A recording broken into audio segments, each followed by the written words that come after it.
भौम प्रदोष व्रत में भगवान शिव के साथ हनुमान जी की भी पूजा करनी चाहिए। कहते हैं कि ऐसा करने से भगवान शिव और हनुमान जी भक्त की सभी इच्छाएं पूरी करते हैं। प्रदोष व्रत में कथा का विशेष महत्व होता है। प्रदोष व्रत के दिन व्रत कथा पढ़ने या सुनने से भगवान शंकर की विशेष कृपा प्राप्त होती है। भौम प्रदोष व्रत कथा। एक समय की बात है, एक स्थान पर एक वृद्ध महिला रहती थी। उसका एक बेटा था।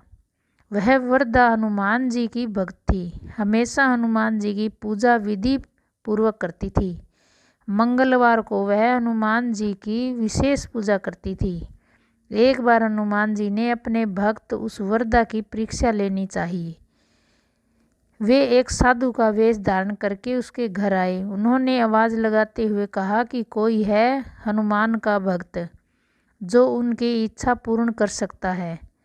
जब उनकी आवाज़ उस वृद्धा के कान में पड़ी तो वह जल्दी से बाहर आई, साधु को प्रणाम किया और कहा कि आप अपनी इच्छा बताइए। इस पर हनुमान जी ने उसने कहा कि उनको भूख लगी है, वे भोजन करना चाहते हैं, तुम थोड़ी सी ज़मीन लीप दो। इस पर उसने हनुमान जी से कहा कि आप ज़मीन लीपने के अतिरिक्त कोई और काम कहें, उसे वह पूरा कर देगी। हनुमान जी ने उससे अपनी बातों को पूरा करने के लिए वचन लिया। तब उन्होंने कहा कि अपने बेटे को बुलाओ, उसकी पीठ पर आग जला दो, उस पर ही वे अपने लिए भोजन बनाएंगे।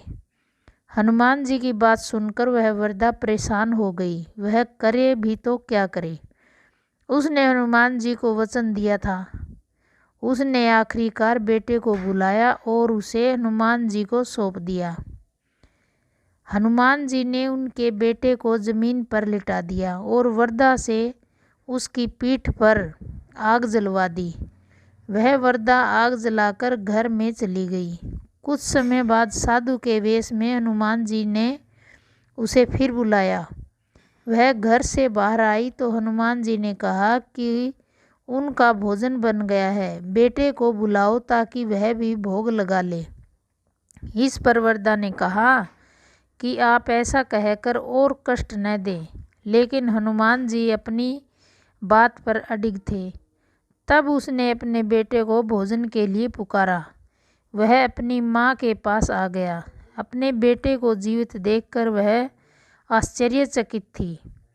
वह उस साधु के चरणों में नतमस्तक हो गई। तब हनुमान जी ने उसे दर्शन दिया और आशीर्वाद दिया। धन्यवाद।